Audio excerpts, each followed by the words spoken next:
우리 다 같이 하나님의 말씀 보시겠습니다. 하나님 말씀은 누가복음 22장 47절로 53절까지 말씀이 되겠습니다. 우리 다 같이 교독하십시다. 누가복음 22장 47절로 53절까지 말씀이 되겠습니다. 교독합니다. 그분께서 아직 말씀하실 때에 보라 한 무리가 오고 또 12 중에 하나인 유다라 하는 자가 그들보다 앞서 와서 예수님께 입을 맞추려고 그분께 가까이 나오더라. 예수님께서 그에게 이르시되 유다야 내가 입을 맞추고 사람의 아들을 배반하느냐 하시니 그분 주위의 사람들이 뒤따를 일을 알고 그분께 이르되 주여 우리가 칼로 치리이까 하더라.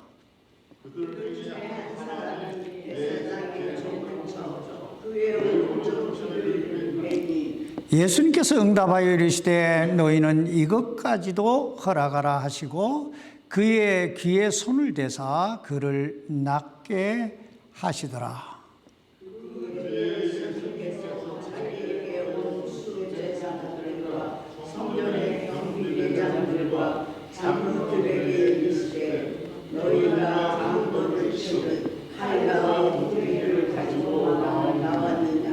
내가 날마다 너희와 함께 성전에 있을 때에는 너희가 나를 치려고 손을 내밀지 아니하였도다. 그러나 지금은 너희 시간이요 어둠의 권세로다 하시더라. 아멘. 이 시간 말씀 위에 잠깐 기도하십시다. 살아계신 아버지 하나님, 지금은 참 어둠의 시대라. 지금은 참 말세를 당한 이 시대를 우리가 살고 있다는 것을 우리 스스로가 느끼게 됩니다. 아버지 하나님, 이런 시대에 우리가 어떻게 살 것인가, 또 무엇을 위해 살 것인가, 이 말씀을 통해 다시 한번 우리의 갈 길, 우리의 살 길을 인도해 주시옵소서. 연약한 종을 붙드시고 하나님의 말씀이 우리 심령골수를 찔러 쪼개는 이 영과 생명으로 우리 안에 다가올 수 있도록, 임할 수 있도록 주여 도와 주옵소서. 살아계신 예수님 이름으로 간절히 기도하옵나이다. 아멘. 착석해 주시기 바랍니다.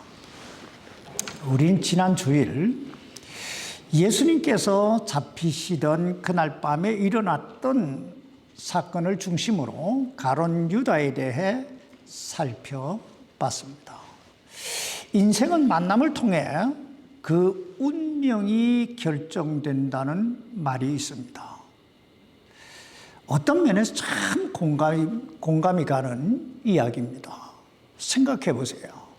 우리가 어떤 부모님을 만나느냐, 또 내가 어떤 친구를 만나느냐, 어떤 선생님을 만나느냐, 어떤 배우자를 만나느냐에 따라서 우리 인생이 얼마나 많은 영향을 받게 됩니까? 그런 측면에서 가룟 유다는 참 좋은 만남을 가졌던 사람이라고 볼 수 있습니다. 여러분 생각해 보세요. 유다라고 하는 이름의 뜻이 뭡니까? 찬양이라는 뜻이에요. 하나님을 찬양하라, 여호와를 경배하라. 얼마나 좋은 이름입니까? 그렇다면 그 이름 누가 지어줬을까요? 누가 그에게 지어줬을까요? 부모님이 지어주셨을 거예요. 그러니 그가 얼마나 부모를 잘 만난 사람입니까? 하나님 찬양하고 살아라. 얼마나 좋은 부모님 만났어요. 그런가 하면 가룟 유다는 예수님의 제자들 가운데 재정을 맡아 관리했던 사람입니다. 다시 말하면 어느 정도의 교육적인 배경이 있었다는 얘기예요. 그러니까 선생님도 잘 만난 사람이다, 이렇게 볼 수 있다는 거예요. 그런가 하면 무엇보다도 그가 누구를 만났습니까? 하나님의 아들 독생자 예수 그리스도를 만나서 그분의 제자가 돼서 3년 동안 그분을 따라다녔던 그런 예수님의 제자예요. 그러니 그가 얼마나 복받은 사람입니까? 그런데 왜 가룟 유다는 그 놀라운 만남, 그 참 좋은 만남을 가졌음에도 불구하고, 그 백그라운드가 있었음에도 불구하고 천하의 가장 몹쓸 사람으로 역사에 기억되고 있을까요? 우리말은 참 좋은 말들이 너무 많고 말 참 그 뜻이 의미가 있어요. 우리말에 이런 말이 있습니다. 세상 만사 자기 하기 나름이다 하는 말이 있어요. 또 그런가 하면 순간의 선택이 일생을 좌우한다는 말도 있고, 또 만남이라고 다 똑같은 만남이 아니다, 이런 말도 있어요.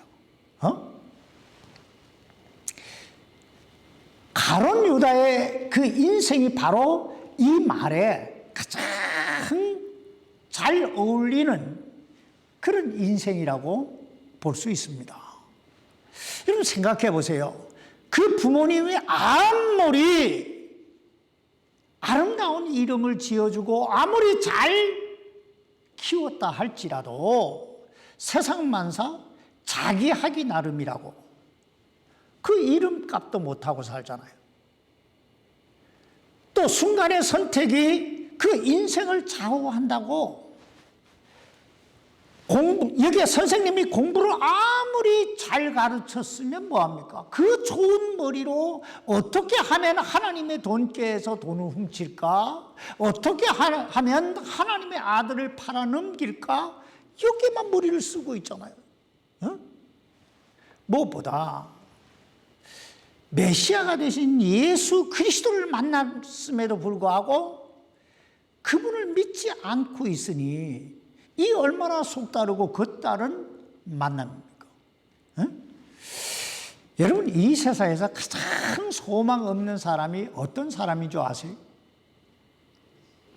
이 세상에서 가장 소망이 없는 사람은 첫째, 자기 자신이 누군 줄을 모르고 살아가는 사람. 둘째는 예수님이 누군지를 모르고 살아가는 사람이에요. 왜냐하면 아무리 착각은 자유라고 할지라도 그 착각 속에 벌어지는 그 모든 일에 대해서는 결국 자기 자신이 뭘 해야 돼요? 책임을 져야 돼요. 언젠가 그 대가를 지불할 날이 있다는 말이에요.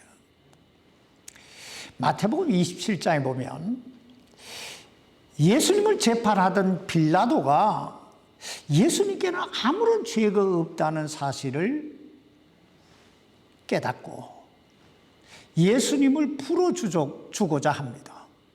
그러자 그때만 유대인들이 다 소리를 지르며 예수를 십자가에 못 박아 죽이라고 막 외치는 거예요. 마치 금방이라도 폭동이 일어날 것 같은 거예요. 그러자 마태복음 27장 24절에 보면 빌라도가 물을 가져다가 그 무리들 앞에서 손을 씻으면서 이렇게 말합니다. 나는 이 의로운 사람의 피에 대하여 무죄하니 죄가 없다. 그러니 너희가 그것과 상관해라. 너희가 계산해라. 이렇게 말하는 거예요. 그러자 마태복음 27장 25절에 보면 온 백성이, 그 유대인들이 이르기를 그의 피가 우리와 우리 자손에게 임하리이다, 이렇게 말합니다. 다시 말하면 예수님 피값을 우리와 우리 자손들이 치르겠다, 이 말이에요. 여러분, 그 당시 유대인들은 왜 이처럼 예수님의 피값을 자신들과 자신들의 후손들이 치르겠다고 그렇게까지 하면서 예수님을 십자가에 못 박아 죽이라고 외쳤을까요? 결국은 저들은 자기 자신들이 누군지를 몰랐기 때문에 또 예수님이 누군지를 몰랐기 때문에요. 한마디로 저들이 착각을 했다는 말이에요. 착각을 했다. 그래서 저들이 얻은 결과가 무엇입니까? 저들은 그 일로 인해서 예수님의 말씀대로 AD 70년에 로마에 의해서 저들이 가장 자랑하고 저들이 가장 자부했던 그 예루살렘 성전이 돌 위에 돌 하나도 없이 회파가 되고, 그리고 이스라엘 백성들은 나라 없이 1900년 동안 작은 세계로 흩어져서 방랑 생활을 시작하잖아요. 그러다가 결국 2차 세계대전 때 독일의 히틀러에 의해서 유대인들이 600만 명이나 학살을 당합니다. 여러분, 이 얼마나 엄청난 대가를 지불한 겁니까? 그러므로 요한복음 9장 41절에 보면 예수님께서 자신들은 소경이 아니라고, 우리는 본다고, 우리는 의롭다고 착각하는 그 바리새인들을 향해서 이렇게 말씀하시잖아요. 너희가 눈 멀었다면 너희에게 죄가 없으려니와. 그러니까 눈이 멀었다면 차라리 치료를 받아서 그 죄사함을 받을 수 있을 텐데, 본다고 말하니 본다고 말하니 너희 죄가 그대로 있느니라. 그렇습니다. 착각은 자유지만 그 착각에 따르는 대가는 결국 자기 자신이 뭐예요? 지불해야 된다는 거예요. 이처럼 오늘 이 가룟 유다의 비극은 자기 자신을 자기가 몰랐다는 거예요. 더 나아가서 가룟 유다의 비극은 예수님이 누구신지를 몰랐다는 거예요. 여러분, 자신이 누군지 또 예수님이 누군지 모르는 사람들의 특징이 뭔지 아세요? 자기가 누군지 예수님이 누구신지 모르는 사람의 특징은 첫째, 죄가 죄로 느껴지지 않는다는 거예요. 죄가 죄로 느껴지지 않는다. 여러분, 죄가 무엇입니까? 죄란 하나님께 영광이 되지 않는 모든 게 죄입니다. 그런데 가룟 유다 보세요. 하나님의 돈께에서 돈을 훔치면서도 양심에 전혀 가책을 느끼지 않아요. 또 하나님의 아들이신 예수님을 팔아 넘기기 위해 예수님께 입 맞추면서도 얼굴색 하나 변하지 않습니다. 이렇듯 자신이 누군지 예수님이 누구신지 모르는 사람은 이미 그 양심이 화인을 맞아서 감각이 없는 거예요. 죄가 죄로 보이지 않고 죄가 죄로 느껴지지 않는다는 거예요. 둘째, 자신이 누군지 예수님이 누구신지 모르는 사람은 예수님을 믿을 수도 없고 예수님을 섬길 수도 없습니다. 사도 베드로의 고백처럼 예수님이 누구세요?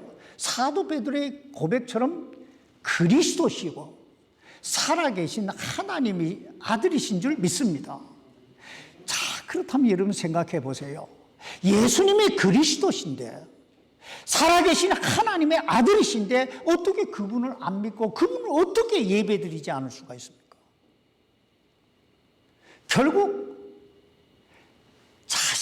자신이 누군지를 모르니까, 자신이 죄인이라는 사실을 모르니까, 그리고 예수님이 구원자가 되신다라고 하는 사실을 모르니까 그 예수님 안 믿는 거예요. 또 결국은 예수님이 자신을 죄와 사망에서 구원해 주셨다라고 하는 사실을 모르니까 그분을 섬기지 않는 거예요. 세 번째, 자신이 누군지 예수님이 누구신지 모르는 사람은 삶의 모든 우선순위가 자기 자신에게 있습니다. 즉 하나님의 영광보다 자신의 영광에 그 삶의 초점이 맞춰져 있다는 거예요. 여러분, 오늘날 교회 다닌다는 사람들이 그렇게 많은데 왜 이 세상은 좀처럼 변하지 않을까요? 아니, 코로나 바이러스가 왔다고 왜 그토록 수많은 교회들이 텅텅 비어갈까요? 어떤 통계 자료에 의하면 1년에 교회가 3,000개 정도 문을 닫는다고 그래요. 왜 이런 현상들이 일어날까요? 결국은 교회는 다닌다고 하는데, 예수님을 믿는다고는 하는데 진실로 저들이 예수님이 누군지, 자신이 누군지 잘 모르고 있기 때문이라는 거예요. 우리 모두는 어느 날 때가 되면 다 예수님 앞에 서게 될 것입니다. 여러분, 이 사실을 믿습니까? 그날이 되면 예수님 믿지 않는 사람들은 백보자 심판대 앞에서 그 죄에 대하여 심판을 받고 지옥 불속으로 던짐을 당하게 될 것입니다. 예수 믿고 구원받은 사람들은 뱀마의 심판대 앞에서 자신이 하나님의 영광 위에 살아온 그 삶에 대해 상급의 심판을 받게 될 것입니다. 이 사실을 믿는 사람은요, 변하지 않을 수가 없어요.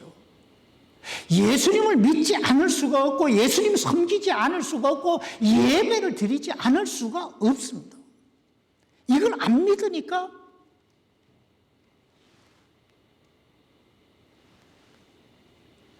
오늘 여러분은 그날에 어떤 자리에서 예수님을 만나실 것 같습니까? 뱀마의 심판대 앞에서 참 상급받는 우리 모두가 될 수 있기를 주님의 이름으로 축원합니다. 두 번째, 이 가룟 유다에 대해서는 이 정도 하고 두 번째 베드로에 대해 생각해 보십시다. 여러분, 베드로 하면 가장 먼저 떠오르는 이미지가 뭘까요? 사람에 따라 베드로에 대한 평가는 각각 다를 수 있을 거예요. 왜냐하면 베드로 하면 너무나 다양한 모습으로 너무나 다양한 장소에서 툭 튀어나오잖아요. 물고기 잡는 베드로, 그런가 하면 물 위로 막 걷는 베드로, 그런가 하면 물속에 빠져 들어가면서 쭉 나를 구원해달라고 외치는 베드로, 검을 휘두르는 베드로, 주는 그리스도시요 살아계신 하나님의 아들이시라고 하는 놀라운 신앙 고백하는 베드로, 그런가 하면 예수님이 예루살렘에 올라가 내가 십자가에 못 박혀 죽어야 된다 라고 하셨을 때 예수님이 그 앞길을 탁 가로막고 절대 그런 일을 그럴 수 없나이다, 그런 일이 절대로 일어나지 않게 하겠다고 예수님의 앞길을 막아서는 베드로, 그런가 하면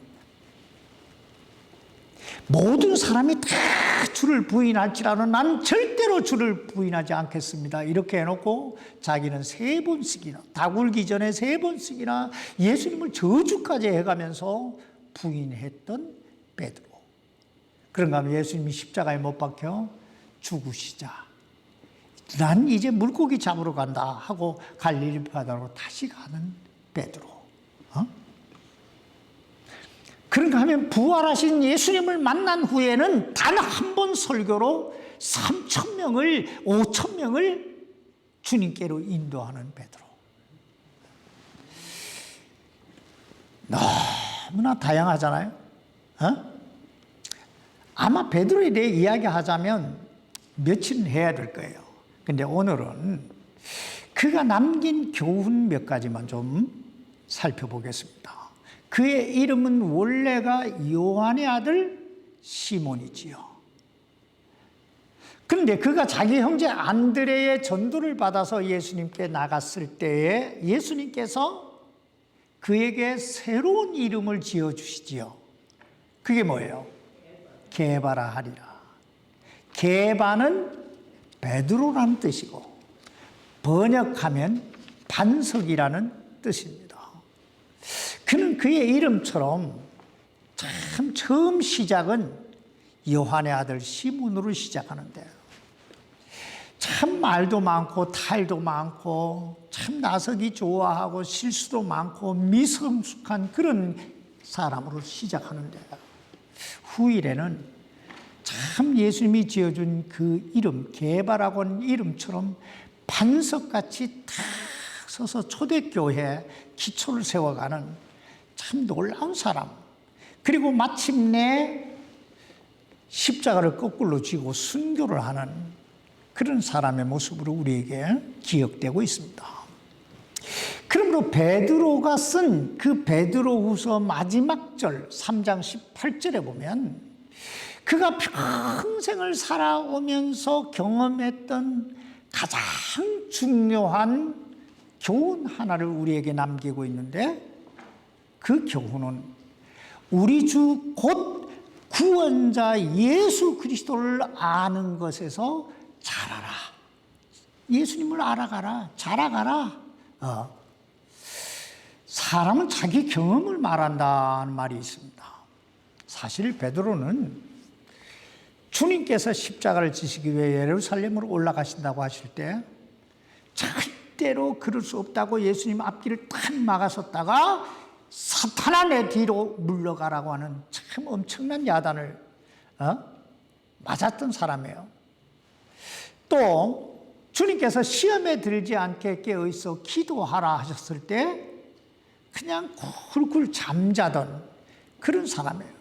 그런가 하면 주님께서 이것까지 허락해라, 이것까지 참으라고 말씀하시기 전에 칼을 휘둘러서 대제사장의 종의 그 귀를 잘랐던 그런 성급한 사람이에요. 그런가 하면 3번씩이나 주님 모른다고 부인했던 그런 사람이잖아요. 그러나 베드로 어때요? 사도행전을 읽어보면 복음서에서 보았던 베드로와는 전혀 다른 모습을 우리에게 보여주고 있습니다. 사도행전 10장에 보면요, 예수님이 시험에 들지 않게 깨어있어 기도하라 하실 때는 쿨쿨 잠자던 베드로가 하나님의 뜻을 구하기 위해 막 기도하고 있어요. 그런가 하면 사도행전 4장에 보면 주님을 모른다고 3번씩이나 부인했던 그 베드로가 예수님의 이름으로 말하지도 말고 가르치지도 말라고 협박하는, 그러면 잡아가겠다고 협박하는 그 유대 관원들 앞에서 우리는 보고 들은 걸 말하지 않을 수가 없다고 막 담대하게 주님을 전하는 그런 베드로의 모습으로 우리에게 다가오고 있어요. 또 주님께서 십자가를 지셔야 한다고 하셨을 때 절대 그럴 수 없다고 하던 베드로가 내가 어떻게 감히 주님처럼 똑바로 십자가에 매달려 죽을 수 있냐, 나를 거꾸로 매달아라. 그래서 거꾸로 매달아 순교하잖아요. 그렇다면 여러분, 무엇이 이토록 베드로를 완전히 새롭게 변화시켜 하나님 앞에 위대하게 쓰임받는 베드로를 만들어 놨을까요? 잘 기억하세요. 첫째는 비록 베드로는 미성숙하기는 했지만 그 마음속에 살아계신 예수님이 계셨기 때문이다. 다시 말하면 베드로에게는 신앙 고백이 있었다는 거예요. 주는 그리스도시요 살아계신 하나님의 아들이십니다 하는 이 확고부동한 믿음을 가지고 있었다. 사실 신앙생활에서요 가장 중요한 게 이거예요. 머리가 좋은 거, 재능이 뛰어난 거, 말을 잘하고 기도를 잘하는 거, 성경을 많이 아는 거, 이게 중요한 게 아니에요. 정말 내 안에 주는 그리스도시요 살아계신 하나님의 아들이시라고 하는 이 믿음, 이 확고한 믿음이 있느냐 없느냐, 이것이 사실 가룟 유다와 베드로의 차이예요. 두 번째, 베드로는 자신의 약점을 인정하고 그 약점을 고쳐갈 줄 아는 사람이었습니다. 여러분, 이 세상에서 가장 변화되기 어려운 사람이 어떤 사람인지 아세요?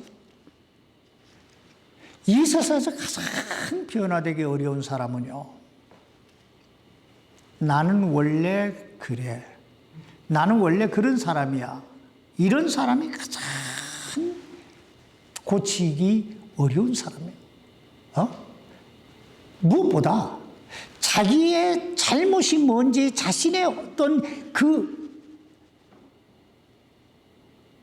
약점이 뭔지 그걸 모르는 사람이에요. 이런 사람 참 어렵잖아요. 불통이에요. 사실 사람은요, 누구나 다 어느 정도의 약점은 가지고 살아요. 근데 문제는 그 약점을 깨닫느냐는 것이고, 더 나아가서 그 약점을 어떻게 고치고 어떻게 보완해 갈 것인가 하는 거예요. 우리가 잘 알듯이 이 베드로의 출발은 대단히 미성숙해요. 안 나올 때 나올 때 다 나와요. 그러나 사도행전에 나오는 베드로, 얼마나 위대합니까? 사람은 누구나 변화될 수 있습니다. 왜냐하면 누구든지 그리스도 예수님 안에 있으면 새로운 피조물이, 새로운 창조물이 되기 때문입니다. 세 번째, 베드로가 그토록 위대하게 쓰임 받을 수 있었던 비결은 그가 날마다 주님을 의지하는 사람으로 변했기 때문이에요. 다시 말하면 그가 기도의 사람이 됐다는 거예요. 사도행전 읽어보세요.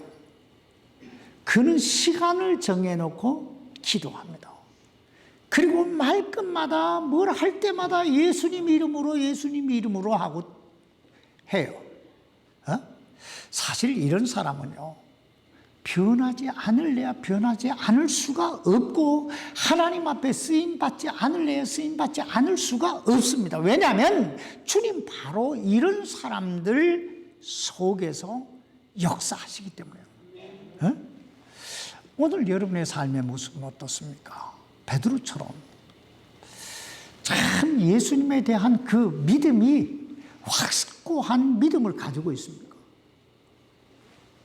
베드로처럼 성숙된 그리스도인이 되기 위한 참 그 몸부림이 있습니까? 베드로처럼 주님만 의지하며 살아가시고 계십니까? 그렇다면 기대하십시오. 주님은 머지않아 우리를 새롭게 변화시켜 우리를 탁월하게 주님의 도구로 사용해 주실 줄 믿습니다. 셋째, 예수님에 대해 생각해 보고 마칩시다. 어떤 사람의 됨됨이를 알아보려면 그 사람에게 칭찬을 하거나 모욕을 줘보면 알 수 있다 하는 말이 있습니다. 왜냐하면 대부분의 사람들은요, 칭찬을 들었을 때, 즉 모든 일이 잘 될 때, 그리고 굴욕을 당했을 때, 억울한 일을 만났을 때 그 사람의 어떤 본색이 드러나기 때문이다 그럽니다. 오늘 여기 예수님 보세요. 여러분, 지금 예수님의 심정이 어떠하셨을까요?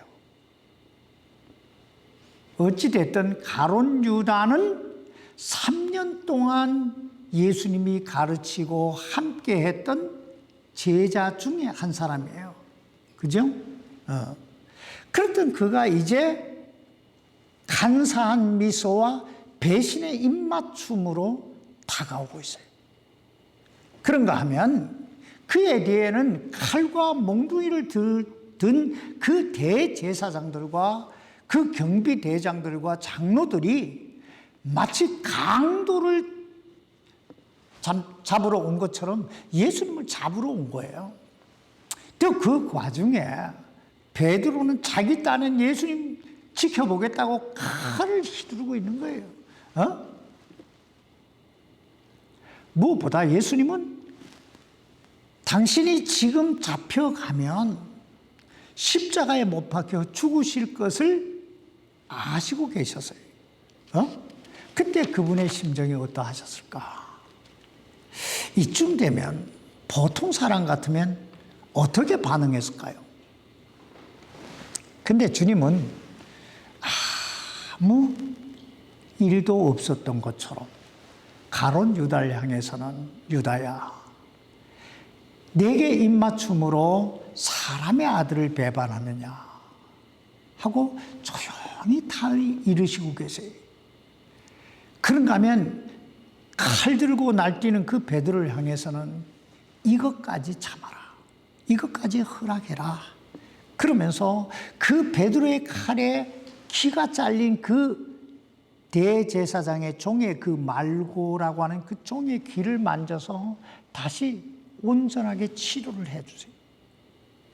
그리고 당신을 잡으러 온 그 무리들을 향해서는 지금은 너희 시간이요 어둠의 권세로다 하시면서 자기 자신을 그냥 내어주세요. 여러분, 우리는 이런 예수님의 그 모습을 어떻게 받아들여야 될까요? 때때로 목회를 하다 보면 목사님은 목사님이니까 라고 하는 말을 종종 듣습니다. 무슨 말이에요? 목사니까 당연히 참아야 되고 당연히 해야 되고 당연히 이래야 되고 저래야 한다는 얘기예요. 그런 측면에서 보면 예수님은 예수님이니까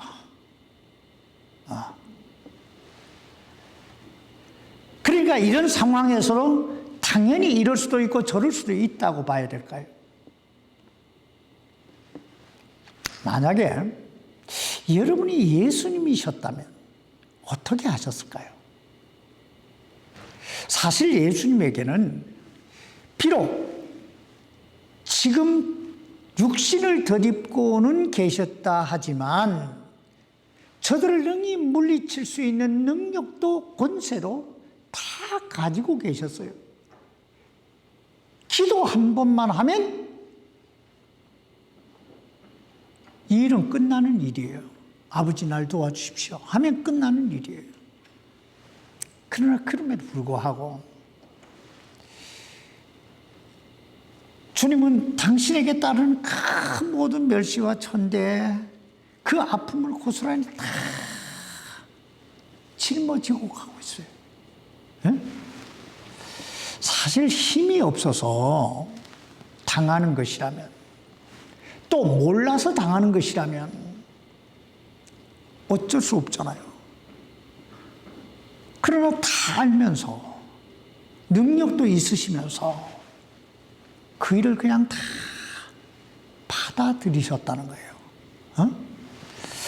여기 누가복음 22장 42절 말씀 보시기 바랍니다. 이르시되 아버지여, 만일 아버지의 뜻이라면 이 잔을 내게서 옮기시옵소서. 그러나 내 뜻이 아니옵고 오직 아버지의 뜻이 이루어지기를 원하나이다. 여러분, 지금 예수님께서 누구의 뜻이 이루어지기를 원한다고 기도하고 있습니까? 오직 아버지의 뜻이 이루어지기를 원하나이다. 계속 여기 22장 44절을 보세요. 그분께서 고뇌에 차서 더욱 간절히 기도하시니 그분의 땀이 큰 핏방울같이 되어 땅에 떨어지더라. 우린 여기에서 두 가지 사실을 우리 마음속에 새겨야 되는데, 하나는 예수님께서 이렇게 참고 이렇게 이해하고 이렇게 용서하고 이렇게 받아들이신 것은 그것이 아버지의 뜻, 하나님의 뜻이었기 때문이라는 거예요. 응? 여러분, 예수님을 향하신 하나님의 뜻이 뭡니까? 그것은 예수님이 십자가에 못 박혀 피 흘려 죽으시는 거예요. 왜냐하면 그래야 인류를 죄와 사망에서 구원하시겠다라고 하는 하나님의 뜻이 이루어지기 때문이에요. 그러므로 주님은 그 십자가의 길을 그냥 묵묵히 받아들이신 거예요. 그렇다면 오늘 우리는 어떻게 살고 있습니까? 하나님의 뜻이 이루어지기를 위해서 얼마나 우리 자신을 드리고 있느냐 하는 거예요. 두 번째, 우리 마음속에 새겨야 될 것은 아무리 그 길이 하나님의 뜻을 이루는 길이라 할지라도 그 십자가의 길은 자기 혼자 갈 수 있는 길이 아니라는 거예요. 무슨 말이냐면 하나님의 도우심이 없이는 그 하나님의 뜻인 그 십자가의 길을 갈 수 없다. 그러므로 주님은 땀이 큰 핏방울이 되도록 뭐 하세요? 기도하셨다는 거예요. 그렇다면 오늘 우리는 얼마나 더 기도해야 될까요? 주님도 이렇게 기도하셨는데.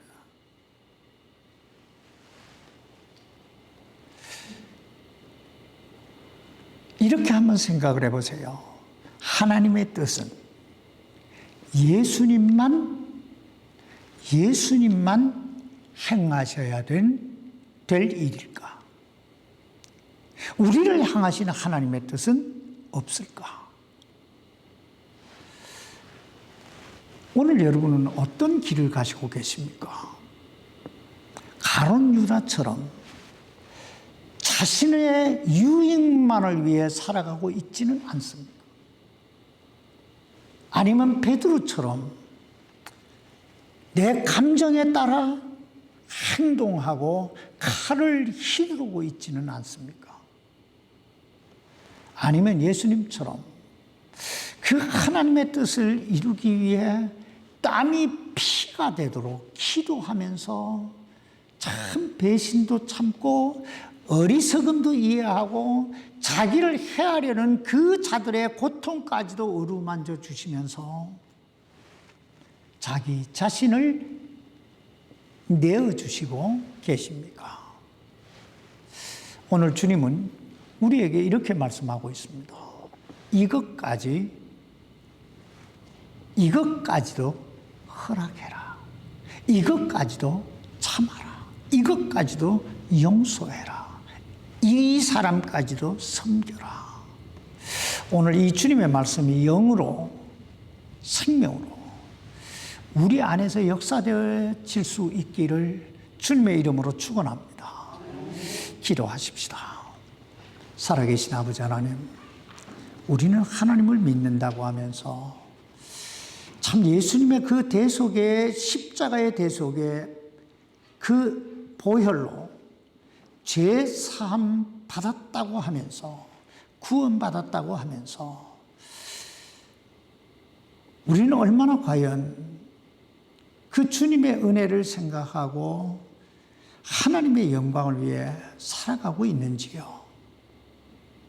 그저 예수 이름만 부르고 껍데기만 내게 유익이 되고 내게 좀 마음의 평화를 얻기 위해서만 주님을 믿는다, 주님을 섬긴다 하고 있지는 않은지요. 오 주님, 우리의 삶의 우선순위가 예수님의 삶의 우선순위가 아버지의 뜻, 하나님의 뜻을 이루는 것이었듯이 우리의 삶의 우선순위가 주님의 영광, 그 주님의 뜻을 이루는 것에 초점이 맞춰지게 해 주옵소서. 우리 주 예수님 이름으로 간절히 기도하옵나이다. 아멘.